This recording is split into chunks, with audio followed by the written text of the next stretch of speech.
the fame. Paid attention how you change. You know that I never change. Know that you ain't feeling my pain. Yeah. 2016, I got locked in. We don't need no cameraman. If Kavis ain't shooting that bitch, that shit getting shot. Yo, what it do? Is your boy Kavis TV, man. We back with another video. We back with another. Y'all already know we back with another reaction. I ain't gotta keep saying that. We got when rappers get arrested over interviews. So we finna get into it. Make sure you like, comment, subscribe. If you just tap into your boy, I am Kavis. You know. But nah, man. Let's get into this video game. From comments. Still, I don't know if people still say it. For some reason, I just don't see them comments no more. I keep it all real. I robbed a couple. I took some bricks from some people recently, right before that. Got to the light. He was gonna go drink and smoke some weed, and he happened to be hanging out the window. He's hanging out the window like he was in a parade. Tupac. Yeah, he was. One rapper let an interviewer know that he stabbed 12 people and later got arrested for it. And another one admitted to getting Tupac smoked. These are times rappers got arrested over interviews. And we gotta start off by talking. I ain't gonna lie, I gotta stop going on Vlad and talking. Vlad is the police for sure, bro. That nigga Vlad TV is the police for sure. About P. Diddy, because his name has been all over the news after the truth came out about the things that really happened during his infamous parties all those years ago. From keeping girls locked up against their will to even weird allegations, it seems there was nothing that didn't happen at Diddy's coveted white parties. Because Diddy even hinted at some of the weird things that he's done in some of his past interviews. Because the first time Diddy slipped at saying how his parties really went down was in a personal interview he did for Entertainment Tonight back in 1999. In the interview, he even predicted his 2024 arrest by saying that there was a lot of illegal stuff that happened at his parties and that he would probably end up getting arrested if he kept hosting them. Your parties are the hottest ticket around. They won't even give me a permit for the parties, man. They don't want me to throw the parties no more. But we ain't gonna stop. We gonna keep on having fun, bringing people together from all walks of life. You gonna hear about my parties. They're gonna be shutting them down. They're gonna probably be arresting me, doing all types of crazy things just because we want to have a good time. He also said something incriminating a couple of years later during an interview with Conan O'Brien, because Conan asked Diddy what it took to throw the perfect party. But Diddy's response left everyone confused. Because he started things fine, letting Conan know things like needing good-looking people, liquor, all kinds of stuff. A killer party. What's the ingredient? What do you do to make just an amazing killer party? Because mine, I put out the Cheese Whiz. I put on the Paul Anka. No one comes. Wrong move. See, you're doing the wrong things. Wrong thing. Okay. This is what you need to do. Women, beautiful women, of course. Beautiful women. Beautiful men for the ladies, of course. But then he went on to say that the doors needed to be locked at all times for the girls to stay inside. And that's when Conan's expression immediately changed. We need alcohols. Right. Alcohols. Right. Not just one alcohol. Alcohols. Right. Just a different blend. You need the ladies. You need the booze. You need some water. Don't leave. Right. Gotta keep them there. Right. You need locks on the doors. Okay, this is sounding kind of dangerous now. It's a little kinky, but yeah. Properly, but just check it out. You need a lot of heat. A lot of heat. Yeah. Heat. You mean that physically the place has to be hot? You don't have no air conditioning. No air conditioning. No. Why is that? Heat affects the alcohol, and it also affects everybody gets a little bit more comfortable and loose. Builds up a nice little sweat. Niggas gonna pass out. That just sounds disgusting. What are you doing? Depends on the way you look at it. But it don't stop there, because Diddy did the same thing more recently when he went to the Ellen Show in 2009. Ellen asked Diddy at what time his parties usually started, and he said that they started at 9:30, but that his weird other kind of parties happened at midnight. Now, what time would your party start, let's say? Like 9:30. Really? That early? Yeah. I could make that. Yeah. But I could think of you of starting a party at like midnight. Like, what time will it go till? That's a different type of party. Uh-huh. Now, Diddy might not have gotten arrested over these interviews particularly, but some fans claim that these are definitely going to be used as evidence and proof that he got some weird things going on behind closed doors. But not the same can be said about AR-Ab, who snitched on himself multiple times.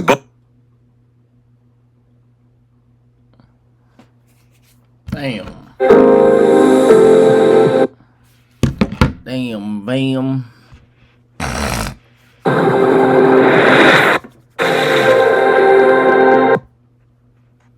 Both online and in interviews, leading to his own arrest. AR-Ab is a Philly rapper who began growing his career after his partner Cassidy started dropping back-to-back hits in the early 2000s, with his debut album, Split Personality, reaching gold status just a month after release. And Ab wasn't really focused on music and cared more about putting work in the streets, which caused him to get in a lot of trouble with the law. Because around 2009, Ab started the gang Original Block Hustlers, or OBH for short. They started things off quickly gaining territory in North Philly, until they got enough money to begin their own label with the same name as the gang. But that didn't slow Ab down, because he ended up getting shot 10 times at a stop sign while cruising through Kensington in September 2010. From there, he managed to be invited to do a session with Meek Mill, but missed the opportunity since he was more focused on the streets. But that's not even the dumbest thing he did, because right after he started to get a buzz with his music career, he started self-snitching, letting everybody know the things he and his gang did behind the scenes. Like himself being the mastermind of the drug selling operation, as well as sending hits to anyone who tried to go against them. Because in one video, Ab let everyone know that anybody that rolled down their block would instantly get smoked. You come down this block, is nobody gonna make it off block, man. I promise you won't make it off this motherfucker block, man. Anyway. On everything I love. You come up on us, man, you're not gonna make it. It's gonna blow your shit clean off, man. Then in another video, he let everyone know about the kidnappings and robberies that he's done with no hesitation. 13 shots. I don't know what it's for, you know why? Because I kidnapped, I robbed, I killed. All right. At this point right here, I would have told him, hey, man, nigga, shut up, man. You talking too much. Nigga, get all locked up. Nigga, shut up. See, his homies not being real. His homies want to see that nigga gone. His homies probably say, yeah, let him talk. Nah, bro. Tell that nigga to shut up, man. He talking too much right now. Tell him, say he kidnapped niggas, he robbed niggas, he shot niggas. And police, right there. Police, they coming to get you. A lot of shit I did. But it only gets crazier, because in one interview, Ab was letting the interviewer know that he doesn't make no money off rap, and his cash comes from extorting people and slanging rocks. So I got this whole building up 50. What? I don't make no money off rap. I extort people. I extort money too. It's one of my hustles. Got shot a lot of times behind it, but it's paid my own house. Somebody in the corner wouldn't buy an ounce of crack off me. So I'm ready to serve my ounce of crack. And one day, Ab was getting interviewed by DJ Vlad, and Vlad wanted to know details on what caused Ab to get shot 10 times. And Ab didn't hold back. They let Vlad know it could have been because the time he robbed the dude for some bricks right before getting hit up. So talk about the situation that led to you getting shot 10 times. Because, I mean, that's something, that's not like, you know, like a shoot and run. Like, that's a very serious situation. Like, I'm assuming you know who the person is. Actually, that sounds very personal. Actually, I never really found out who shot me because, well, I've been into a lot of shit, so I keep it all real. I robbed a couple, took some bricks. DJ, I'm not DJ. You going to interview talking about this to Vlad? That's the wrong place. Anywhere is the wrong place if you talking about doing that on interviews. But Vlad is the police. I keep telling y'all that. Vlad is the police. That's the wrong place to tell your information to. Cause Vlad gonna tell it. Vlad gonna book him. Oh, yo, send that, book him. Go get him. Vlad is the, I'm telling y'all, Vlad. People recently, right before that. Ab would also go a bit off topic during the question, and he ended up letting Vlad know that he smoked a couple people back in the day, so he doesn't know what the real reason was for him getting hit 10 times. I done shot some back in the day, you know what I'm saying, and I'm thinking it came from back in the day, or I just took a couple bricks from it, but adding up, nobody claimed it. In 2017, the FBI had already caught up to Abs and OBH's operations, with the local police performing a search warrant in one of the gang's houses. And then, the FBI performed another search warrant in 2018 at another location, seizing over 20 pounds of coke, 6 pounds of ice, and $20,000 in cash. And after a few years of trial, AR was finally sentenced to spend 45 years in prison in 2021 for his role as the leader of the original Block Hustlers, as well as 10 years of supervised release and multiple fines of $5,000. Now let's move on to YNW Melly, because everyone knows that Melly is currently serving time for allegedly killing 2 of his best friends, YNW Sack Chaser and Juvie, since investigations revealed that Melly was in the car when the alleged drive-by shooting. Zero accounting software helped put me on the right path.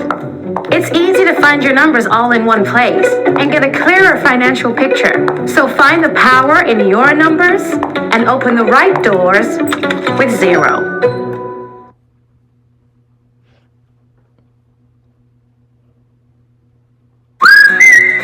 For a limited time, Hardee's is adding the rich goodness of maple flavor to our handcrafted. Happened. And before getting arrested, Melly made things worse with his song Murder on My Mind, since in the lyrics, fans say he talked about the situation where he took out both of his friends, with lyrics like, I didn't even mean to shoot him, he just caught me by surprise. I reloaded my pistol, cocked it back, and shot him twice. His body dropped down to the floor, and he got teardrops in his eyes. But that ain't the only time Melly snitched on himself, and it led to him getting arrested. Because one day, a YouTuber who does public interviews saw Melly in the mall and asked Melly, what's a message to the first person that he smashed? But Melly was confused by the question and thought the dude meant the first person he killed and not smashed. My question for the day is, what is your message to your first buddy? Tuka, let me get it now. Yeah. That's exactly what it is. Tuka, OTLYCLYW. Oh, God. Bro, you said first body. Hell yeah. Like, what you mean first body? But just like Ab, Rollo was a known face in the streets in this city until he ended up behind bars for speaking too much during interviews. Now, Rollo has been a big name in Atlanta's rap scene for quite a few years now, featuring huge artists such as Future in his debut single, Can't Lie, since he wanted to have real talent Rollo to kickstart his career. And beats, Future was one of the biggest names at the moment. And later on, he featured Lil Baby on his song, Lil Cali in Pakistan. But everyone knew that Rollo's money didn't come from the rap game, since he was one of the biggest drug dealers in Atlanta. And it's something he hasn't been afraid to share with the public. During an interview with Vlad TV, he went on to talk about his whole criminal beginnings, like saying how his father was a kingpin and that he took his position after he passed away. It was a kingpin. He made a lot of money, but, you know, as you get 60, 70 years old, it just ain't no point in hustling like that no more. He was hustling all his life. All his clientele knew me as his son, so it was like, it almost chose you, and it just chose me, because they were just waiting for me to get some dope to supply them with. So as I grow older, the clientele was already attached to me. He also mentioned how he went on to become the biggest dealer on his block. I was the biggest drug dealer in the Bluff for a long period of time. I had the Bluff and I had Simpson. Like they like two different neighborhoods almost, but they're in the same area. And I was the biggest drug dealer over there, so I had the best quality drugs, and I also had large quantity for a lower price. You know what I'm saying? So I was out beating all my competition around the way. Later on, he spoke about managing to make over $12 million during his time as a kingpin, but it only ended up being $3 million after all the expenses. I actually made 12, right? Because I was counting how much money I had made. But I only had like 3. Jewelry and cars and clubs and clothes, jacket, like if you make $1 million, you're gonna spend probably like $300,000, $400,000 just making it on everyday life. Like even if you taking your girl out to the restaurant, it costs money for the gas. Like so, I just was counting my profits I made. And Rollo wasn't scared to let the world know about his dirty work, because the craziest thing he talked about during that interview was confessing to the time he shot at rich homie Quan over Quan treating him like he was weak. But he also went on to mention that to him, it wasn't wrong, because that's what he knew all his life. He leaked that out.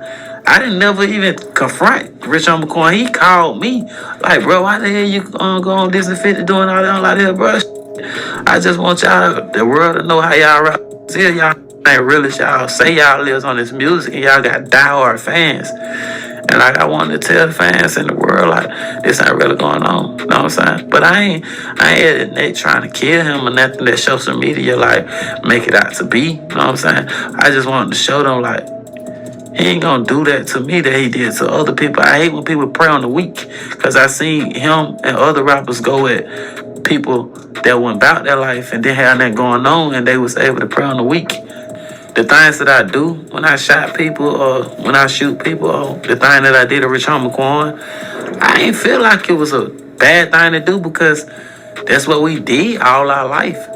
So a person that ain't seen that and ain't used to that, they'll think it's wrong. But when you raised up, that's all you know. If your mama teach you Spanish and you from America, you only know Spanish. But that's not the only time he talked about his past during an interview. Because a year prior, he was interviewed by DJ Smalls to specifically talk about it, with him saying that he had been putting work in the streets since he was just 13 years old, since he was selling dope and hitting at people. See, I had, when I was like 13 or 14, I had shot some dudes tried to rob me in the Bluff. I was a youngin' on the block, know what I'm saying? I ain't know no better, know what I'm saying? I ain't know that I wasn't supposed to do what I was doing, but now that I look at a 13 and 14-year-old little boy, I be like, that's a child.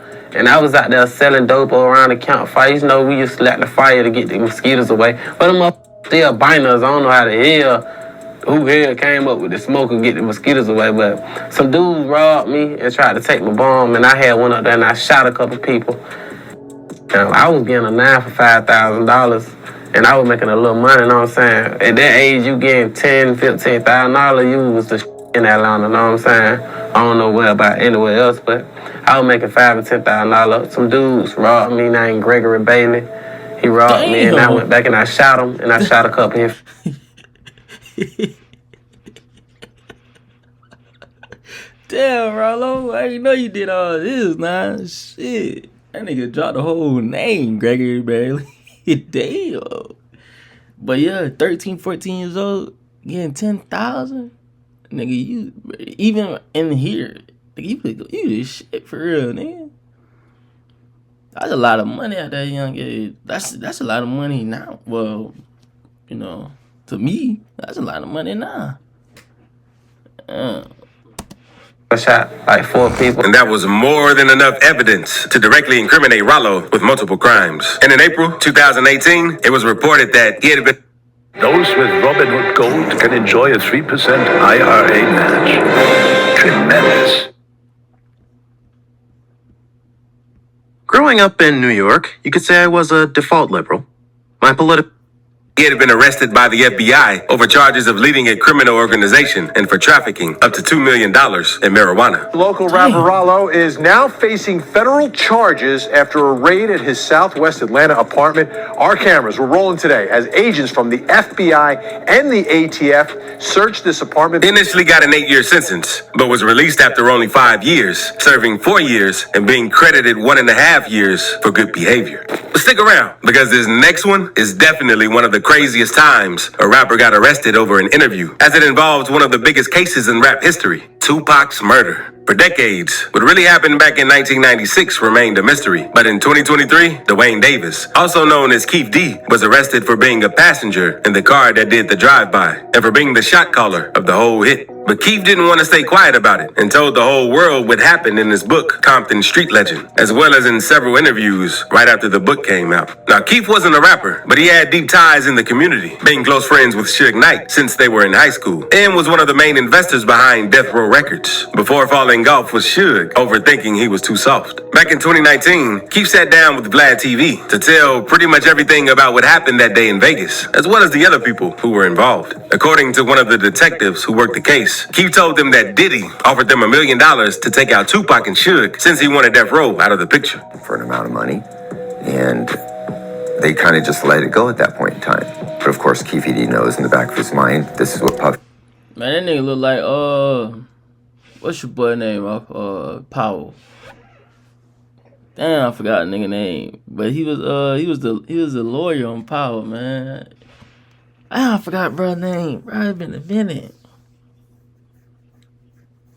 It'll get It's done. And they all end up out in Las Vegas. Suge's out there. Man, I'll give you $1 million, whatever it takes. You know, it's like exaggerated speech. But of course, when we interviewed Keefe D, he's like, yeah, that's what the agreed amount was, $1 million. Later in the interview, Keefe said how they were waiting for Tupac outside the Tyson versus Selden fight. And in past confession recordings, he said how Terrence Brown, aka T Brown, pulled up next to Suge's car, and the guys who were in the backseat rolled down their windows before blasting on Tupac as he tried to get a gun to shoot back. And then you hear these girls say, Tupac, Tupac. No, we coming up, what's the name? What's that, Flamingo? Yeah, I think that's Flamingo. He's coming up Flamingo and got to the light. He's gonna go drink and smoke some weed, and he happened to be hanging out the window. He's hanging out the window like he was in a parade. Tupac. Yeah, he was. So what happens next? And we just came, and I ain't gonna go into the details like that. You said that Tupac pulled out a gun. It looked like he was reaching, yeah. Yeah, it did. Okay. Yeah. Did you actually see a gun?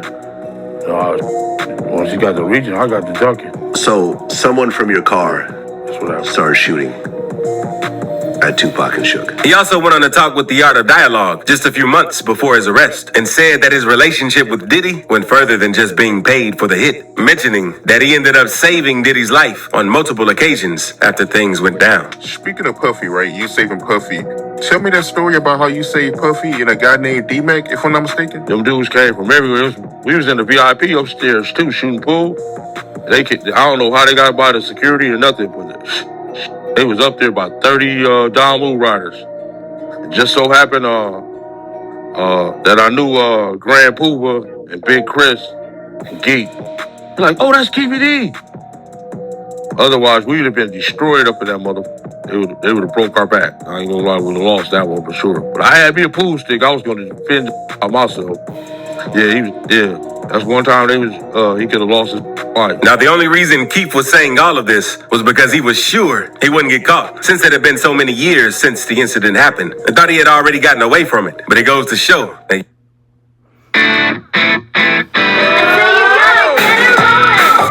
Twinings, drinking life.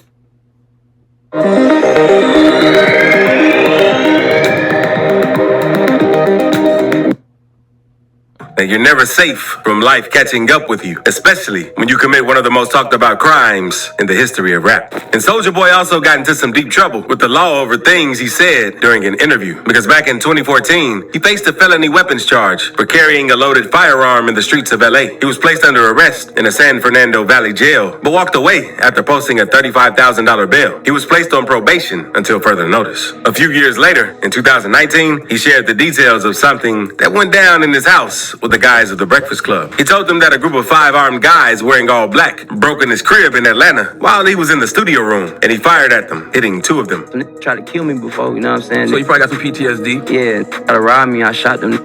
So like, we heard about it. Yeah, how'd you do it, man? That was classic. We heard about it, That video baby. of you We heard explaining about that it. was classic. Mm-hmm. No, I got a movie coming out. It's called Soulja Boy. The movie kicked in the door. I looked out the door.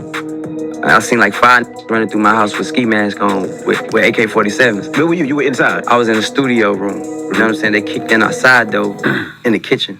So when I looked, they didn't see me. So when I cracked the door open, I seen like 5 in all black with ski masks on with guns. So I just opened up the door and started shooting at all of them. What kind of gun you have? I had a Glock, like a 4.5 Glock pistol. Okay. I started shooting at all of them. The first I missed, he ducked and ran out the house. Now, it's true that Georgia's Stand Your Ground law allows for a citizen to defend their house against anyone who poses a threat once inside. And Soulja's guns were registered, but he was still on probation from his arrest way back in 2014. So when the judge in charge of the case saw what happened, he was immediately arrested again for violating his probation in March 2019 and was sentenced to spend 240 days in jail as a result. And the interviews was also part of the reason, since it went mega viral and the feds paid attention to everything Soulja talked about. And when it comes to rappers snitching on themselves during interviews, we have to talk about... Y'all better be careful, boy. Y'all act like these folks ain't watching. Them folks watching, man. No matter what you do, them folks watching, bro. Boss Top, a notorious member of O'Block, because back in August 2020, Panda Body Productions, a small YouTube channel that focused on showcasing the reality of Chicago's most dangerous hoods, did a small documentary on O'Block and asked Boss about his thoughts on the passing of FBG Duck, one of O'Block's biggest ops at the time, who had been gunned down a few weeks before. But it seemed like his answer had a deeper meaning behind it, because he said that it wouldn't have happened if he hadn't dissed T-Roy, one of O'Block's dead members and close friend to King Von. You got any like thoughts like on FBG Duck? You know, any thoughts on him? Like, did you know him? Who Duck? Did you know him before? Like everything? Like that? I don't know. Okay. All I know, don't say that about Troy or rest in peace, Duck. Okay, so you got anything about FBG Duck? You know what I'm saying? You know, don't say about Troy. That's it. About Troy. Get that guy over there. Whatever, you know me. Come on, man. Don't do that. Don't do that. You know I know that. Stop playing. Right after the hit on Duck happened, everyone suspected O'Block of being behind it all. And people saw what Boss said on the interview as a dead giveaway. People in the Chiracology subreddit also spoke on the situation, saying that Boss Top can't shut his dang mouth for nothing. And as of January 2024, a total of 6 O'Block members, C Murder, Kenny Mack, Los, C-Thang, Teezy, and Moowop, have been convicted of the shooting. An alleged witness said that King Von had placed a bounty for $100,000 on Duck himself, since he wanted to get rid of him for disrespecting T-Roy. But for Pee Wee Longway, it was his suspicious silence during an interview that really made police look at him and led them to find out what he had done. Because back in 2017, when he was starting to blow up again, he was interviewed by Vlad TV to talk about his relationship with other Atlanta artists, as well as his upbringing in the South Side. And it looked like he was having a good time just by being there and telling his life story. But one of the first questions he was asked was about his involvement with the Crips, because he used a lot of blue during his videos. But he just denied everything in a really suspicious way. When I look at your music, when I listen to your music and I look at your album covers and stuff like that, I'm seeing a lot of blue. The color blue seems to be very prominent. It's a nice color, my boy. It's a nice color. It ain't that like... Now, I assume there's a Crip thing going on? Nah, just a nice color. Just a nice color? Yeah. No cripping going on. No, nothing. No nice nothing. color, that's the scene. Themes and the scenes, man. Okay. Vlad also asked Longway if he started hustling at a young age to his environment, and he instantly let Vlad know he was more of a school guy. You know, growing up in that type of environment, a lot of people start to hustle early. Like, how old were you when you first started hustling? I wasn't hustling, man. I was a school guy, man. Going to school, handling my business, man, you know. You 100% legal? You were good? Yeah. Check this out. I'm going to show you how I afforded this car. Yeah, Pee Wee denying every question. Okay, you ready? All right, 100.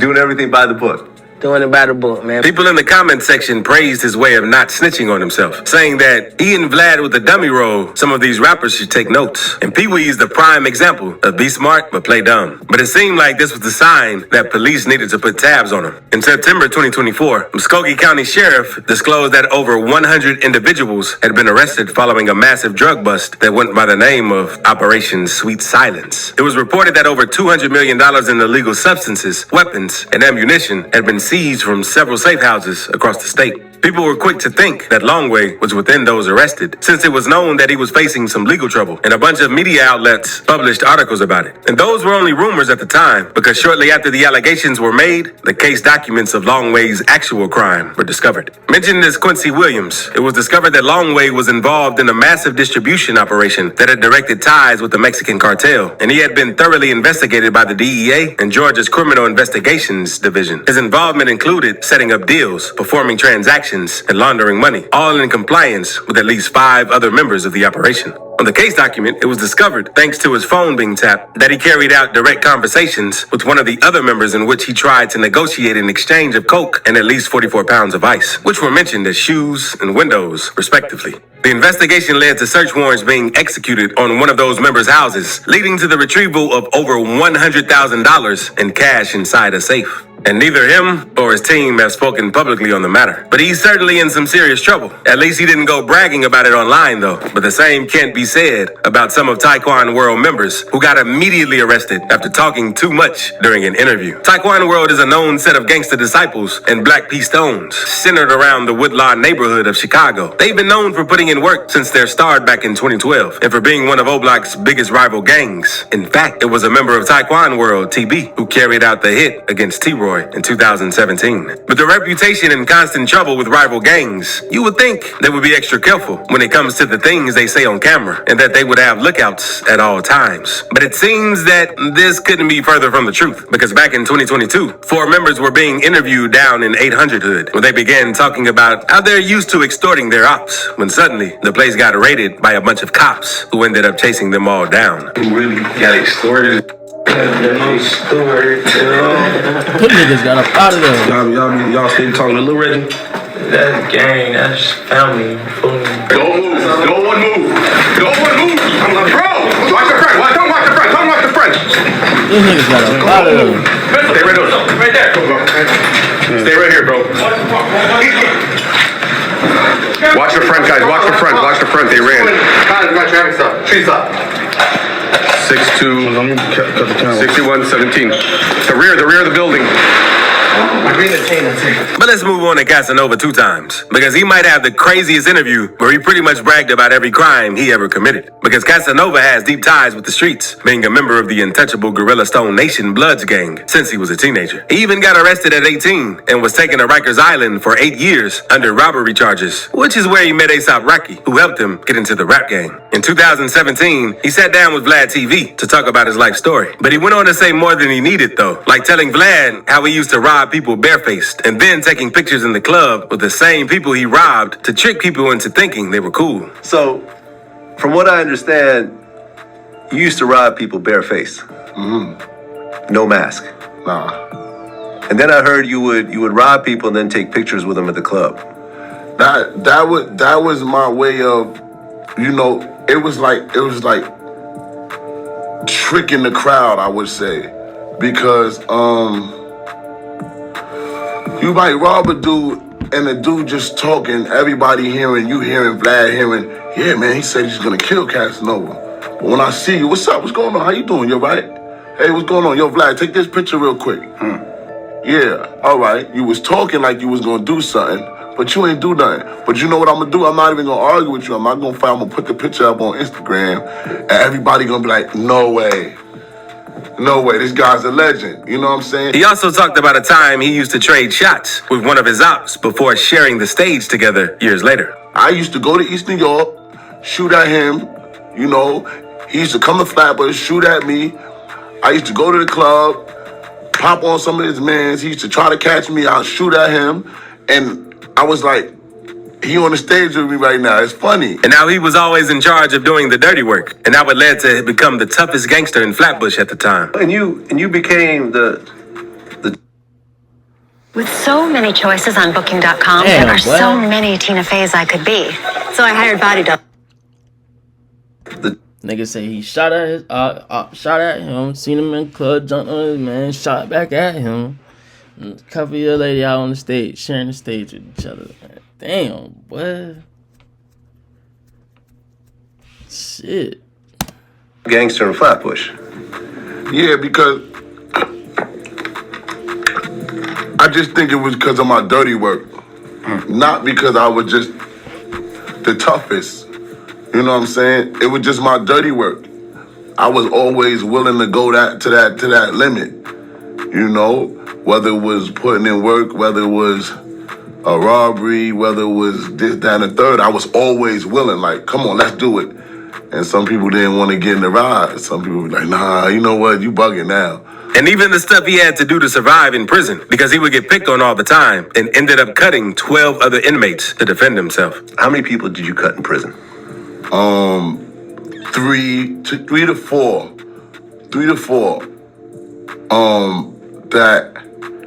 That I got tickets on, like paperwork on. But really, it's more. Yeah, it's just random. I wouldn't be able to give you a number because it was just so much.